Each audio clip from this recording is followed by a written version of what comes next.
Assalamualaikum warahmatullahi wabarakatuh. Hari ini kita berada di pertemuan kelima. Di pertemuan kelima ini kita akan bahas terkait teori sistem sosial. Oke, kita lanjut. Oke, baik.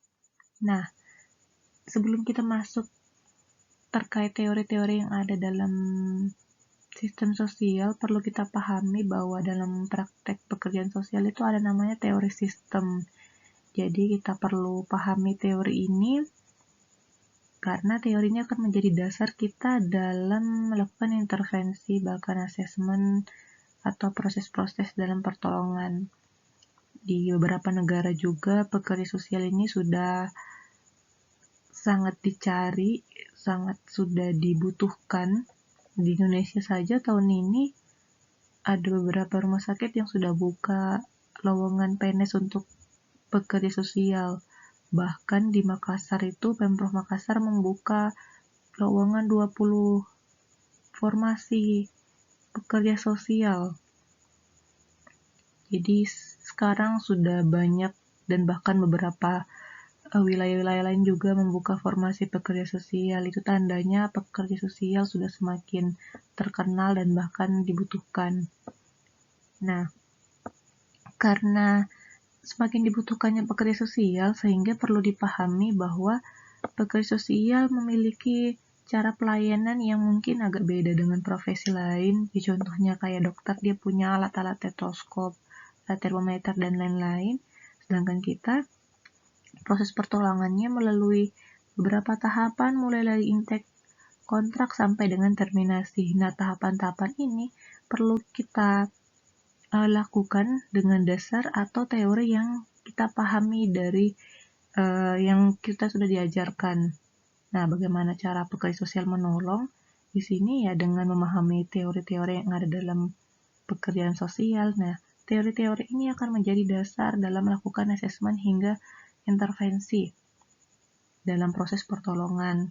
Nah, teori sendiri menurut Saldom adalah prinsip umum atau kerangka pengetahuan yang dicapai melalui berbagai proses ilmiah yang disepakati yang menjelaskan sebuah fenomena. Nanti kita akan membahas beberapa teori. Oke, untuk memahami sistem sosial, ada 3 pendekatan atau teori yang akan kita bahas. Ada menurut Talcott Parsons, ada teori struktural fungsional dan teori sibernetika, dan ada teori konflik dialektika dari Dahrendorf. Nah, ini akan kita bahas satu persatu di slide berikutnya. Oke, untuk teori atau pendekatan pertama dalam memahami sistem sosial yaitu struktural fungsional.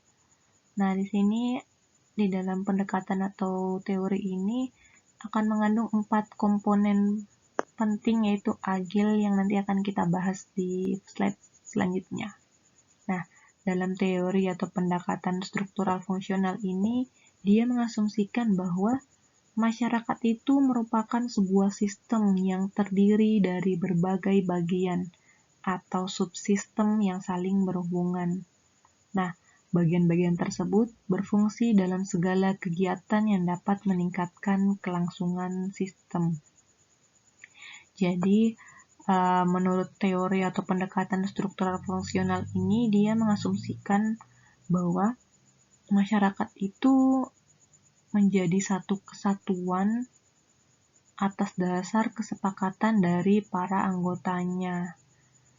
Nah, mereka di dalam masyarakat ini atau di dalam kesatuan ini mempunyai nilai-nilai tertentu untuk mengatasi perbedaan-perbedaan yang ada. Nah, akhirnya masyarakat tersebut atau sistem tersebut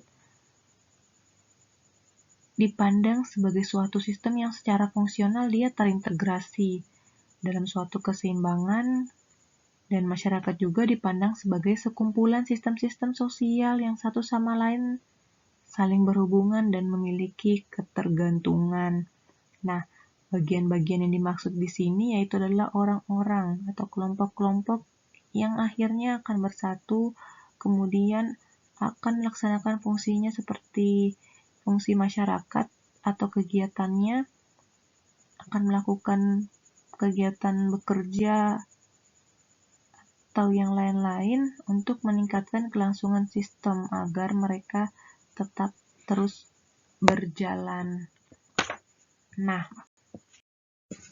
teori atau pendekatan struktural fungsional ini dapat dikaji melalui anggapan-anggapan dasar.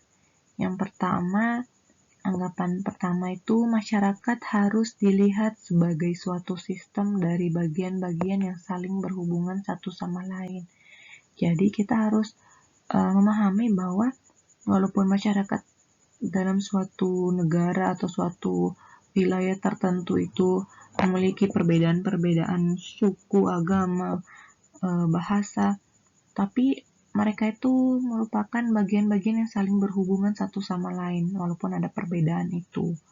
Kemudian menurut pendekatan ini kita juga harus beranggapan bahwa hubungan dari sistem ini atau subsistem ini adalah hubungan yang saling mempengaruhi di antara bagian-bagian suatu sistem yang bersifat timbal balik. Jadi ada hubungan timbal balik, ada feedback di dalam suatu sistem atau masyarakat. Nah, kemudian anggapan ketiga perlu kita pahami bahwa integrasi sosial tidak pernah dapat dicapai dengan sempurna. Jadi menurut pendekatan ini, teori ini, dia mengasumsikan bahwa dalam sistem sosial itu, integrasi sosial itu tidak akan pernah tercapai secara sempurna. Nah, namun sistem sosial selalu cenderung bergerak ke arah keseimbangan yang bersifat dinamis.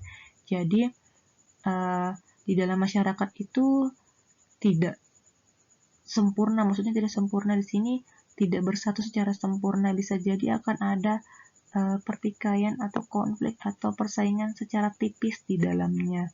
Jadi dia agak sulit untuk mencapai kesatuan atau integrasi sosial yang secara sempurna.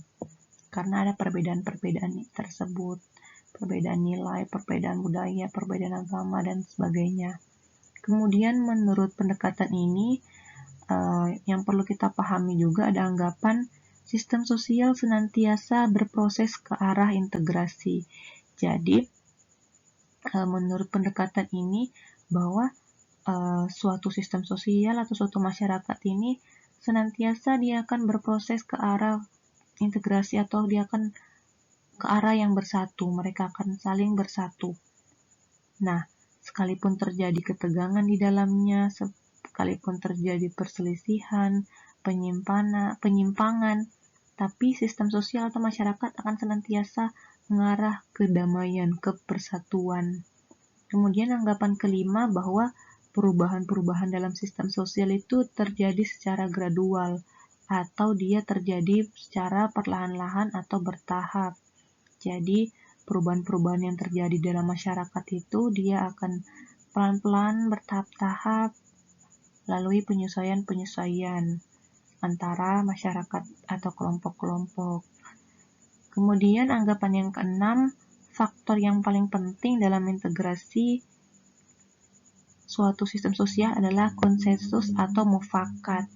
Jadi, di dalam suatu sistem atau masyarakat itu mufakat atau konsensus itu sangat penting dalam mempersatukan atau menyatukan masyarakat ini. Kenapa? Karena di antara para anggota masyarakat ini memiliki nilai-nilai kemasyarakatan yang tertentu sehingga mereka harus saling bertoleransi dengan cara mufakat atau berbicara untuk mengambil suatu keputusan dengan musyawarah. Oke, teori struktural fungsional atau pendekatan struktural fungsional di sini, menurut Parson, untuk bertahan hidup, sistem harus menjalankan keempat fungsinya. Apa saja empat fungsi ini atau apa saja empat komponen ini? Yang pertama ada adaptation atau adaptasi, kemudian goals attainment atau pencapaian tujuan, kemudian integration atau integrasi, dan latensi atau pemeliharaan pola. Nah, keempat komponen atau empat fungsi ini sering disebut dengan Agile. Kita akan bahas satu persatu di slide selanjutnya. Oke, dalam pendekatan atau teori struktural fungsional, seperti tadi sudah dijelaskan, jadi menurut Parson itu bahwa suatu sistem harus laksanakan fungsinya. Apa saja fungsinya? Yang pertama, sistem itu harus mampu beradaptasi dengan lingkungan dan menyesuaikan lingkungan dengan kebutuhan-kebutuhannya. Jadi, suatu sistem itu atau suatu masyarakat ini harus dapat menyaring kebudayaan yang masuk di dalam wilayahnya.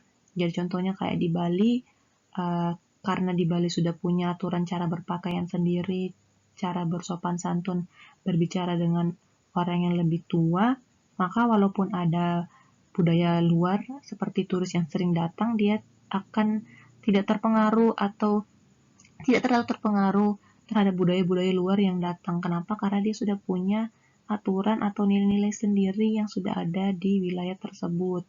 Nah, untuk fungsi yang kedua, yaitu pencapaian tujuan atau goals attainment. Jadi sistem di sini harus mendefinisikan dan mencapai tujuan-tujuan, terutama tujuan-tujuan utamanya. Jadi sistem juga harus menentukan, masyarakat ini harus menentukan apa tujuannya. Jadi contohnya di RT ini ingin agar RT-nya menjadi RT yang bersih, yang harmonis, yang asri.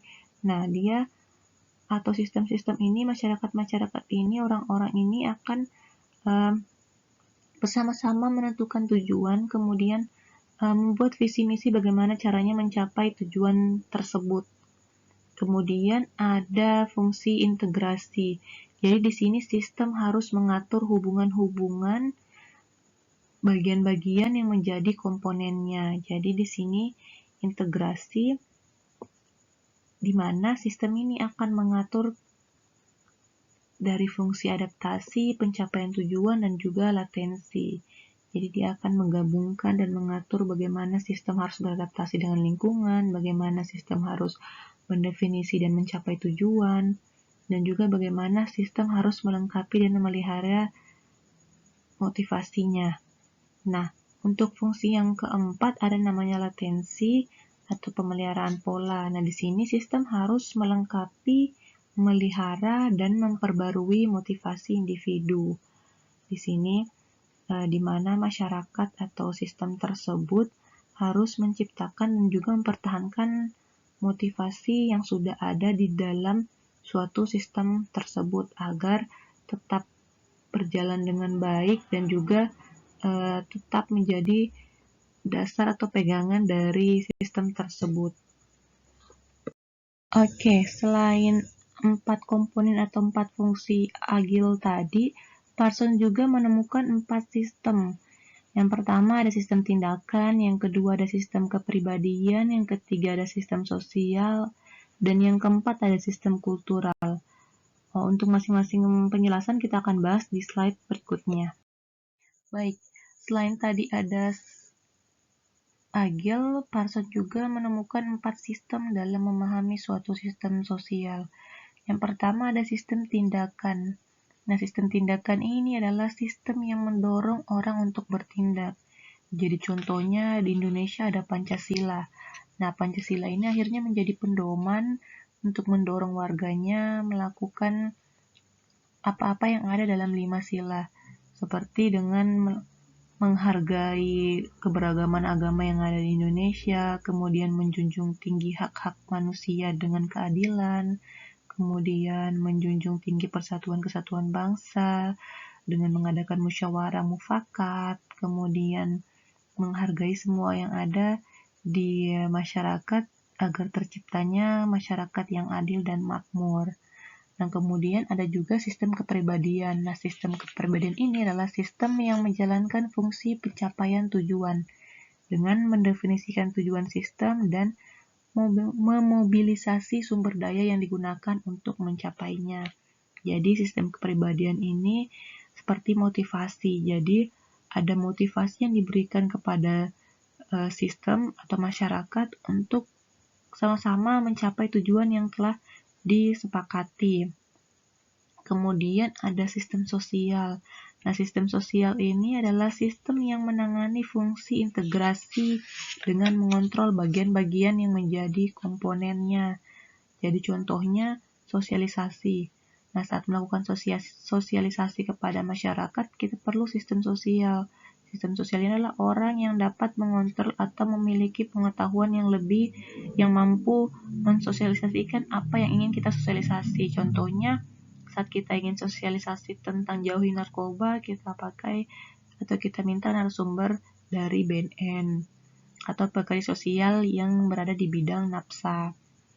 Kemudian ada namanya sistem kultural, yaitu sistem yang menjalankan fungsi latensi dengan membekali aktor dengan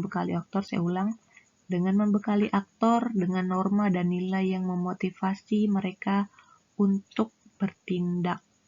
Jadi sistem kultural ini di dalamnya ada nilai dan juga norma yang akan mendorong individu untuk berkata atau bertutur kata lebih sopan kepada orang tua maupun yang dituakan. Jadi di sini akan ada nilai norma yang diterapkan di dalam suatu masyarakat atau sistem tersebut yang menjadi dasar agar orang tersebut bertindak ke orang lain atau dalam wilayah tersebut. Oke, setelah tadi kita bahas tentang Agile, kemudian kita bahas 4 sistem, dapat dipahami bahwa teori struktural fungsional ini adalah teori yang membahas tentang peranan masyarakat. Kemudian ada struktur sosial masyarakat dan stratifikasi masyarakat dalam suatu lingkup kehidupan bermasyarakat dengan tujuan terciptanya kedamaian, keharmonisan, dan keteraturan sosial. Ya tadi melalui sistem ada namanya Pancasila, kemudian ada nilai norma di masyarakat, kemudian ada orang yang dapat dipercaya. Hal-hal tersebutlah yang kemudian membuat teori struktural fungsional ini menjadi teori yang sangat perlu dipahami di dalam suatu sistem sosial. Karena setiap masyarakat memiliki keinginan untuk menciptakan kehidupannya dengan baik melalui kelompok. Nah, teori ini juga menjelaskan tentang cara manusia beradaptasi dengan lingkungannya dan bagaimana cara individu mempertahankan keseimbangan hubungannya dengan individu lain dalam suatu masyarakat atau lingkungan masyarakat melalui Agile dan juga 4 sistem tadi. Kemudian yang kedua ada teori sibernetika. Nah, di dalam teori sibernetika ini milik Parsons, sistem sosial merupakan suatu sinergi antara berbagai subsistem sosial yang saling mengalami ketergantungan dan keterkaitan. Nah, dalam perspektif Parsons, teori ini lebih dikenal karena kontribusinya secara baik dalam membahas hubungan atau keterkaitan antara 4 subsistem, yaitu subsistem budaya, sosial, politik, dan juga ekonomi. Oke, untuk teori keduanya Parsons, yang teori sibernetika, dia menjelaskan ada 4 subsistem yang saling berhubungan dalam suatu sistem. Yang pertama, subsistem ekonomi, budaya, politik, dan juga sosial. Nah, untuk subsistem pertama, yaitu subsistem ekonomi, adalah subsistem yang melaksanakan fungsi masyarakat dalam menyesuaikan diri terhadap lingkungan. Jadi, contoh subsistemnya ini yaitu pekerjaan. Jadi, melalui pekerjaan, masyarakat atau sistem ini dapat menyesuaikan diri dengan lingkungannya, dengan kebutuhannya, dan juga dapat membantu masyarakat atau sistem ini menyesuaikan diri dengan realitas eksternal. Jadi dengan ekonomi dia dapat hidup layak di dalam suatu masyarakat. Kemudian ada subsistem budaya. Nah, subsistem budaya sendiri di sini adalah subsistem yang dapat menyatukan antar aktor melalui norma dan nilai. Jadi, dengan adanya budaya, akhirnya sistem sosial itu dapat bersatu, dapat saling toleransi, karena ada norma sopan santun yang di dalamnya, ada norma nilai yang mereka miliki. Kemudian yang ketiga, subsistem politik. Nah, di sini subsistem yang melaksanakan fungsi pencapaian tujuan. Jadi contohnya pemerintah di dalam suatu negara itu ada pemerintah yang melaksanakan subsistem politik ini untuk mencapai tujuannya. Ada partai-partai, kemudian akhirnya ada MPR, DPR, DPRD, kemudian ada presiden dan sebagainya. Kemudian ada subsistem sosial, adalah subsistem yang secara kolektif berusaha memenuhi kebutuhannya. Jadi contohnya komunitas kemasyarakatan. Jadi dalam sistem sosial ini akhirnya akan terbentuk suatu kolektivitas atau kelompok yang kelompok ini akan berusaha memenuhi kebutuhannya melalui subsistem ekonomi tadi dengan mencari pekerjaan. Dan di dalamnya itu ada juga nilai norma yang dipegang. Oke, setelah tadi kita bahas dua teorinya Parsons, sekarang kita akan bahas teorinya Dahrendorf terkait teori konflik dialektika. Ini salah satu teori atau pendekatan yang juga harus dipahami dalam sistem sosial. Nah, Dahrendorf ini memandang bahwa perubahan sosial tidak terjadi melalui proses penyesuaian nilai-nilai yang membawa perubahan, tetapi terjadi akibat adanya konflik yang menghasilkan kompromi-kompromi yang berbeda dengan kondisi semula. Jadi, nanti di pertemuan ke-6 akan ada interaksi, di situ ada bentuk interaksi yang positif dan negatif. Salah satunya juga bisa menghasilkan konflik, dan yang positif juga bisa menghasilkan kompromi. Nah, di sini menurutnya Dahrendorf ini bahwa konflik dialektika juga sangat berkaitan dengan sistem sosial. Kenapa? Karena dalam sistem sosial itu akan terjadi suatu interaksi yang bisa saja menjadi suatu konflik atau pertikaian atau perselisihan. Nah, di dalam perselisihan ini akan terjadi beberapa bentuk integrasi, baik secara kompromi atau akhirnya orang-orang itu mengurangi tuntutannya terhadap kelompok tertentu atau orang tertentu dalam suatu masyarakat. Oke.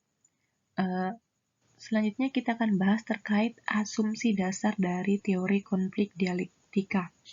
Asumsi dasar yang pertama bahwa dalam teori konflik ini ada perubahan sosial yang merupakan gejala yang melekat di setiap masyarakat.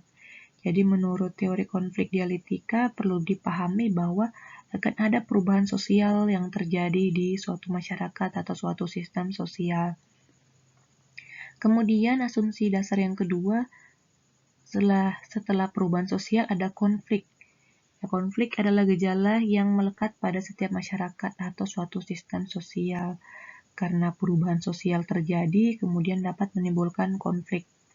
Nah, asumsi dasar ketiga, setiap unsur di dalam suatu masyarakat memberikan sumbangan bagi terjadinya perubahan-perubahan sosial. Jadi apa-apa saja yang ada dalam suatu masyarakat, entah itu orang-orangnya ataukah bagian apa yang ada dalam orang tersebut, kayak sukunya, kayak bahasanya, kayak berpakaiannya, adatnya, itu bisa menjadi sumbangan dalam terjadinya perubahan-perubahan sosial. Kemudian asumsi dasar keempat bahwa setiap masyarakat itu terintegrasi di atas penguasaan atau dominasi oleh sejumlah orang atas sejumlah orang lain. Jadi akan ada yang memimpin suatu masyarakat atau akan ada yang menguasai suatu negara kayak presiden dan juga partai politik tertentu. Nah, penguasa ini atau yang mendominasi ini biasanya akan bersatu atau mencoba untuk terintegrasi walaupun mungkin ada perbedaan, tapi akhirnya ada penyesuaian, proses penyesuaian di dalamnya sehingga mereka bisa hidup secara berdamai seperti itu. Nah, Konflik ini akhirnya menghasilkan perubahan sosial. Jadi unsur-unsur yang bertentangan dalam masyarakat akibat pembagian kewenangan atau otoritas yang tidak merata dapat menyebabkan terjadinya perubahan sosial. Jadi konflik ini sangat berkaitan erat dengan perubahan sosial karena setelah terjadi konflik akan ada proses penyesuaian dan akhirnya ada perubahan sosial yang terjadi. Bisa saja awalnya suatu kelompok A dan kelompok B ini baik-baik saja, kemudian setelah terjadi konflik, mereka akhirnya mulai berdamai, mulai kompromi, dan mulai menyesuaikan diri terhadap kompromi yang ada. Akhirnya mereka mungkin bisa saja yang awalnya dulu kalau ketemu langsung menyapa, sekarang kalau ketemu ya cuma saling tatap muka atau tatap mata, setelah itu ya berpisah, tidak ada lagi kelekatan yang terjadi seperti sebelumnya. Ini namanya perubahan sosial, jadi terjadi perubahan yang awalnya dekat menjadi agak renggang. Oke, menurut Dahrendorf juga, sistem tidak selamanya terintegrasi, harmonis, dan saling memenuhi. Tetapi ada wajah lain yang saling memperlihatkan konflik dan juga perubahan. Jadi, perlu kita pahami bahwa satu sistem itu tidak selamanya dia bersatu atau harmonis. Jadi dia kadang-kadang akan terjadi konflik, akan terjadi pergesekan, akan terjadi persaingan, akan terjadi salah paham. Akhirnya terjadilah konflik dan kemudian akan terjadi perubahan sosial. Oke, menurut penganut teori konflik, konflik ini tidak bisa dilenyapkan tetapi hanya bisa dikendalikan. Agar konflik tidak menjadi manifest dalam bentuk kekerasan. Jadi menurut penganut teori konflik di sini bahwa konflik itu sangat melekat di suatu sistem atau masyarakat. Dia tidak bisa dihilangkan tapi bisa dikendalikan. Nah, pengendalian ini diharapkan agar menjadi suatu upaya agar tidak terjadi kekerasan dalam konflik. Oke, selanjutnya ini ada bentuk pengendalian konflik. Di sini saya bahas 3, untuk bentuk-bentuk lain akan ada di pertemuan ke-6. Ada di bentuk interaksi sosial yang asosiatif pada akomodasi. Nanti lihat saja di pertemuan ke-6, ada beberapa, di situ ada 8 bentuk. Kemudian di sini saya akan bahas 3 saja. Yang sering digunakan yang pertama ada konsiliasi, ada mediasi, dan ada arbitration atau perwasitan. Oke, 3 bentuk dalam mengendalikan konflik. Di sini yang pertama ada konsiliasi, yaitu di mana konflik ini akhirnya bisa terselesaikan dengan bantuan lembaga tertentu. Nah, lembaga ini harus yang punya wewenang, kemudian dia juga harus berkuasa di kedua belah pihak, kemudian juga dia harus yang demokratis, jadi dia harus netral. Nah, kemudian untuk yang kedua yaitu mediasi. Nah, mediasi ini sebenarnya hampir mirip dengan perwasitan atau arbitration.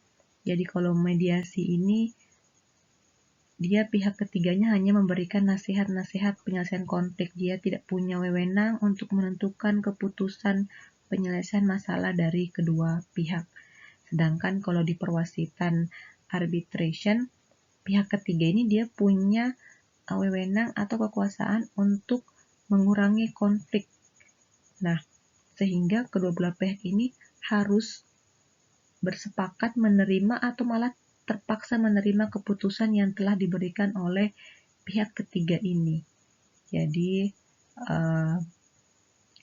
ketiga cara ini, pengendalian ini sama-sama menggunakan orang ketiga atau media lain perantara untuk menyelesaikan sebuah konflik. Kalau konsiliasi dia menggunakan lembaga, kalau mediasi dia menggunakan satu orang yang memberi nasihat atau beberapa orang yang memberi nasihat tapi tidak bisa membuat keputusan untuk penyelesaiannya. Kalau yang ketiga ini dia menggunakan pihak ketiga atau orang ketiga juga, tapi dia punya kewenangan untuk membuat keputusan penyelesaian masalah, dan dua kelompok ini harus menerima atau terpaksa menerima keputusan dari wasit.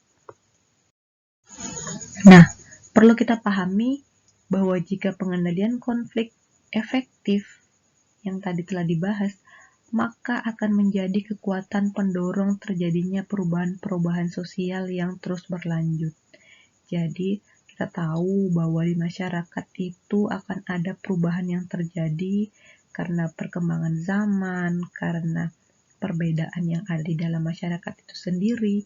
Nah, kalau kita dapat mengendalikan dengan cara tadi, konsiliasi, mediasi, dengan perwasitan, dan bahkan ada 8 bentuk lainnya yang akan dibahas di pertemuan ke-6.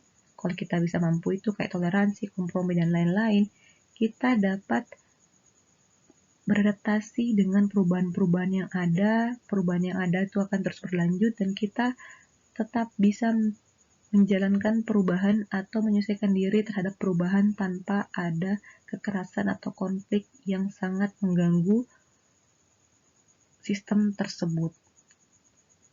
Oke, saya rasa cukup. Jika ada yang ingin ditanyakan, silakan tanya di WA, di grup.